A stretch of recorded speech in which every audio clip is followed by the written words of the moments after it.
مسلمانوں کے اتہاس کی وہ اکلوتی مسجد کہ جس کو مسلمانوں کے آخری پیغمبر مطلب کہ حضرت محمد صلی اللہ تعالی علیہ وسلم نے خود تباہ کرنے کا حکم دیا۔ صرف تباہ ہی نہیں کروایا بلکہ اپنے فالوورز اور اپنے صحابہ کو حکم دے کر اس مسجد کو آگ سے جلوا کر مٹی میں ملوا دیا۔ مگر سوال یہ ہے کہ آخر کیوں؟ کیونکہ جیسا کہ ہم جانتے ہیں کہ مسجد تو مسلمانوں میں حد سے زیادہ پوتر اور حد سے زیادہ خاص سمجھی جاتی ہے۔ ایسا ہو ہی نہیں سکتا ہے کہ جہاں پر تھوڑے بہت بھی مسلمان رہتے ہوں وہاں پر مسجدیں نظر نہ آئیں۔ اور اس کے علاوہ ہم یہ بھی دیکھتے ہیں کہ مسجدوں کے لیے تو عام طور پر مسلمان لڑنے مرنے کے لیے بھی تیار رہتے ہیں۔ تو پھر اتہاس کی اس مسجد کے اندر ایسا بھی کیا الگ تھا، ایسا بھی کیا خاص تھا، یا پھر ایسا بھی کیا ہوا تھا کہ مسلمانوں نے اس کو اپنے پیغمبر کے حکم پر جلا کر مٹی میں ملا ڈالا؟ تو دوستو، اس بڑے راز کا جواب جاننے کے لیے ظاہر ہے ہمیں ہمیشہ کی طرح اتہاس کے پنوں میں کہیں گم ہونا پڑے گا۔ ہماری اس کہانی کا آغاز ہوتا ہے 630 عیسوی سے کہ جب مسلمان فائنلی پیغمبر حضرت محمد صلی اللہ تعالی علیہ وسلم کی لیڈرشپ میں جنگ تبوک لڑنے کی تیاری کر رہے تھے۔ اتہاس میں یہ جو بیٹل آف تبوک ہے یہ کوئی عام جنگ نہیں تھی بلکہ یہ مسلمانوں کا فیوچر ڈیسائیڈ کرنے والی جنگ تھی۔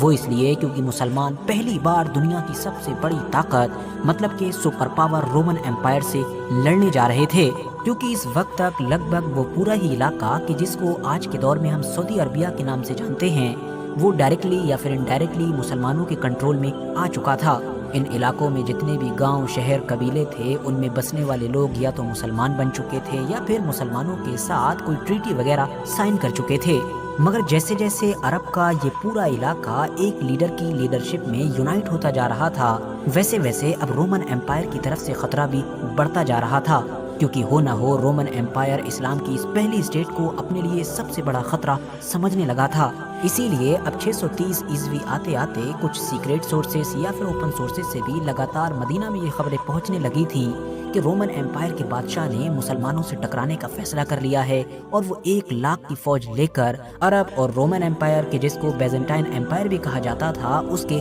بارڈر پر کھڑا ہوا ہے۔ ممکن ہے کہ وہ کسی بھی وقت اب اتنی بڑی فوج لے کر عرب مسلمانوں کے باقی کسی علاقے یا پھر خاص طور سے مدینہ کے اوپر چڑھائی کر دے۔ لیکن نبی علیہ السلام نے اس بڑے خطرے کو بھانپتے ہوئے جنگ کی تیاریاں پہلے ہی شروع کروا دیں اور تمام لوگوں کو جنگ کے لیے تیار ہونے کا حکم دے دیا گیا۔ اب کیونکہ فائنلی ایک ایسا وقت آ چکا تھا کہ جب مسلمانوں کو سپر پاور سے ٹکرانا تھا تو اسی لیے ہر مسلمان پر یہ ضروری ہو چکا تھا کہ وہ اس جنگ میں حصہ لے۔ اب جو بھی اس جنگ سے کتراتا، اس سے ڈرتا یا حصہ نہیں لیتا تو اس کو فوراً منافق ڈکلیئر کر دیا جاتا۔ نبی علیہ السلام کی لیڈرشپ میں بیزنٹائن امپائر کی 1,00,000 کی فوج سے مقابلہ کرنے کے لیے مسلمانوں کی اب 30,000 کی فوج تیار ہو چکی تھی۔ اس کے بعد فائنلی اس بڑی فوج نے تبوک کے علاقے کی طرف ایک لمبا سفر طے کرنا شروع کر دیا۔ آج کے دور کے حساب سے دیکھیں تو تبوک سعودی عربیہ اور جارڈن کے بارڈر کے آس پاس میں موجود ہے۔ اس دور میں دراصل یہ مسلمانوں کی ریاست اور رومن مطلب کہ بیزنٹائن امپائر کے بالکل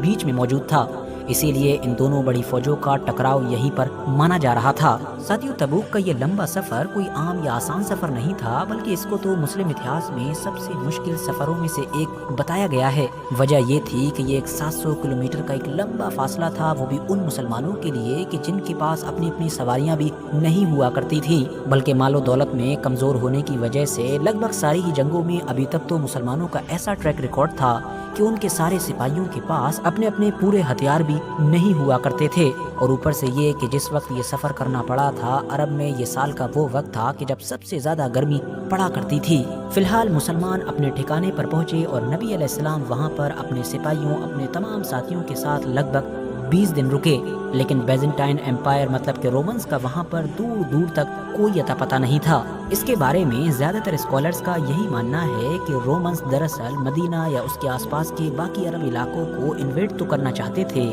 لیکن جب انہوں نے دیکھا کہ مسلمان تو ایڈوانس میں خود ہی تیاری کرنے لگے ہیں اور انہوں نے رومن امپائر کے بارڈر کی طرف فوج لے کر بڑھنا بھی شروع کر دیا ہے تو یہ دیکھ کر ان لوگوں کی ہمت ٹوٹ گئی اور ان کی فوج میدان میں پہنچنے سے پہلے ہی بکھر چکی تھی۔ مطلب وہ لوگ اس معاملے میں یونائٹ ہی نہیں ہو سکے۔ اس کی ایک مین وجہ یہ بھی بتائی جاتی ہے کہ مسلمان اس سے پہلے لگاتار جتنی بھی جنگیں لڑتے آ رہے تھے ان میں عام طور پر دنیا لگاتار یہ دیکھ رہی تھی کہ مسلمان اپنے سے 3 گنا بڑی فوج کو آسانی کے ساتھ ہرا رہے ہیں، اور ظاہر ہے تبوک والی جنگ میں بھی یہی گڑت فٹ بیٹھ رہا تھا۔